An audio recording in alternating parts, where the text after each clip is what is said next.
আমি কোন রাজনৈতিক দলের সাথে সক্রিয়ভাবে জড়িত নই, তবে আগামী নির্বাচনে আমার ভোটটা দাঁড়িপাল্লার মাঝখানে দিব। আরো একটি কথা বলবো, নতুন প্রজন্মের প্রথম ভোট দাঁড়িপাল্লার পক্ষে হোক। নতুন প্রজন্মের প্রথম ভোট দাঁড়িপাল্লার পক্ষে হোক। বিসমিল্লাহির রহমানির রহিম। প্রিয় দেশবাসী, সময় যত ঘনিয়ে আসতেছে, বাংলাদেশের মানুষের বিবেক জাগ্রত হচ্ছে।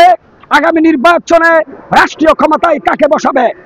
আজকে আপনারা জানেন, সকাল 6টায় আমি এই জামাতের মহাসমাবেশে এসেছি। আমি পাশের একটা পার্কে এসেছি। ওই মাঠের কোনায় ঢুকে যাচ্ছে না, যেদিকে যতদূর চোখ যাচ্ছে মানুষ আর মানুষ দেখতে পাচ্ছে। আপনারা জানেন, শেখ হাসিনা পালিয়ে গেছে, প্রায় 11 মাস চলতেছে। আমরা ফ্যাসিবাদের নতুন রচনা এখন দেখতে পাচ্ছি। আজকে 54 বছর পরে বাংলাদেশের মানুষের সামনে একটি ভালো লোককে তার আমানত ভোট প্রদান করার সুযোগ এসেছে। এই সুযোগ হাতছাড়া করা যাবে না। আমরা এক জালিমকে বাংলার জমিন থেকে বিতাড়িত করেছি। নতুন কোন জালিমকে আর রাষ্ট্রীয় ক্ষমতায় দেখতে চাই না জনগণ। মনে রাখবেন, আমরা ভারতীয় হিন্দুত্ববাদের কোন দালালকে আমার ভোট দিয়ে বাংলাদেশের মুসলমান হত্যা করার জন্য দিতে পারি না। জামাতে ইসলামে কোনো টোকাই নাই, বরঞ্চ বিভিন্ন দলে টোকাই আর কিশোর গ্যাং ঢুকে গেছে। এরা ভোটার না, এরা বখাটে যুবক।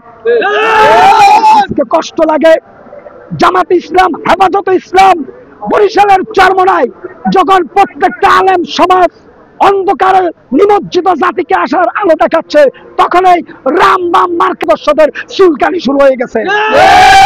মনে রাখবা, আমার বাম যারা, তোমাদেরকে সময় মতো মলম লাগিয়ে দিবে এই দেশের জনগণ।